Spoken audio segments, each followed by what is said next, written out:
Jérémie 6. Fuyez, Benjaminites, quittez Jérusalem, sonnez du cor à Tekoa, élevez un signal au-dessus de Beth Hakerem, car du nord arrive un malheur et une grande catastrophe. La belle et délicate dame Sion, je la réduis en ruine. Les bergers monteront vers elle, suivis de leurs troupeaux.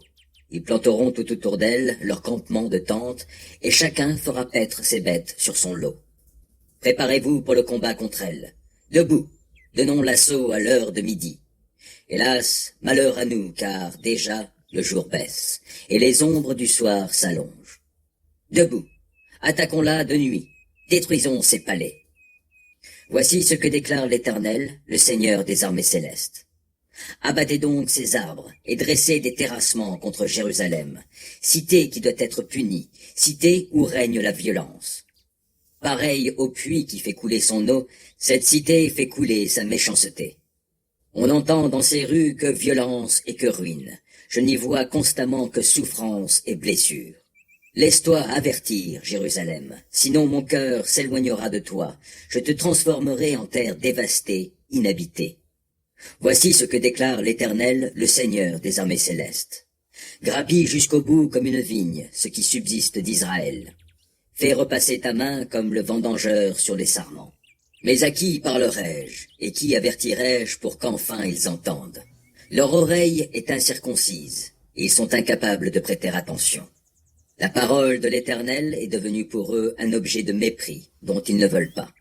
Mais moi, je suis rempli de la fureur de Dieu. Je ne peux plus la contenir. Déverse-la sur l'enfant dans la rue, et sur les jeunes gens rassemblés dans leur cercle. Le mari et la femme seront pris. L'ancien et le vieillard qui est chargé de jour seront pris eux aussi. Leurs maisons passeront à d'autres, ainsi que leurs champs et leurs femmes. Car ma main s'abattra sur les habitants du pays, l'Éternel le déclare.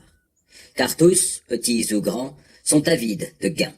Tous, du prophète au prêtre, pratiquent la duplicité. Ils guérissent superficiellement mon peuple du désastre en disant « Tout va bien, tout va vraiment très bien », alors que rien ne va. Sont-ils honteux d'avoir commis des abominations? Ils n'ont aucune honte, et ils ne savent pas rougir. Et c'est pourquoi ils tomberont avec ceux qui succombent, et ils s'écrouleront au moment où je leur ferai rendre des comptes. L'Éternel le déclare. Voici ce que dit l'Éternel. Tenez-vous sur les routes, regardez. Informez-vous des sentiers d'autrefois. Quel est le bon chemin? Et puis, suivez-le donc, et vous y trouverez du repos pour vous-même. Mais ils ont répondu, « Nous n'y marcherons pas. » Alors j'ai établi des sentinelles parmi vous, qui vous ont dit, « Prêtez donc attention au son du corps. » Mais ils ont répondu, « Nous n'écouterons pas. » C'est pourquoi, écoutez, vous, peuples étrangers. Observez en témoin ce qui se passera chez eux.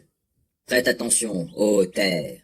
Je vais faire venir sur ce peuple un malheur, fruit de ses stratagèmes. Car ils n'ont pas voulu écouter mes paroles, et ils ont rejeté ma loi. Qu'ai-je à faire de l'encens importé de Saba et du roseau aromatique venant d'un pays éloigné? Je n'agrée pas vos holocaustes et je n'apprécie pas vos sacrifices.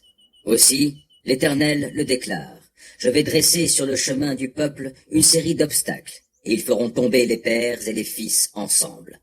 Voisins et compagnons y périront. Voici ce que déclare l'Éternel. Un peuple va venir de la contrée du nord, une grande nation qui se met en campagne des confins de la terre. Ils empoignent l'arc et la lance, ils sont cruels et sans pitié, et ils mugissent comme la mer. Ils sont montés sur des chevaux, rangés en ordre de bataille, tout comme des soldats pour te combattre, toi, communauté de Sion. En entendant cette nouvelle, nos bras ont défailli, et l'angoisse nous a étreints, et des douleurs nous ont saisis comme pour une femme en couche. Ne sortez pas aux champs, n'allez pas sur les routes, car l'ennemi s'y tient, le glaive dans la main. De toutes parts, c'est la terreur.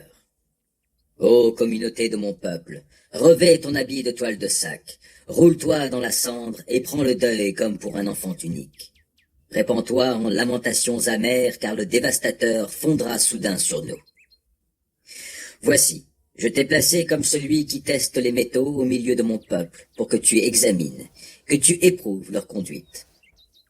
Ce sont tous des rebelles qui refusent d'entendre, qui vont, semant la calomnie.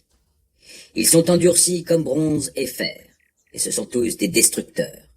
Le soufflet souffle, et le plomb est dévoré par le feu. C'est en vain qu'on insiste pour faire fondre les métaux, car les scories ne se détachent pas.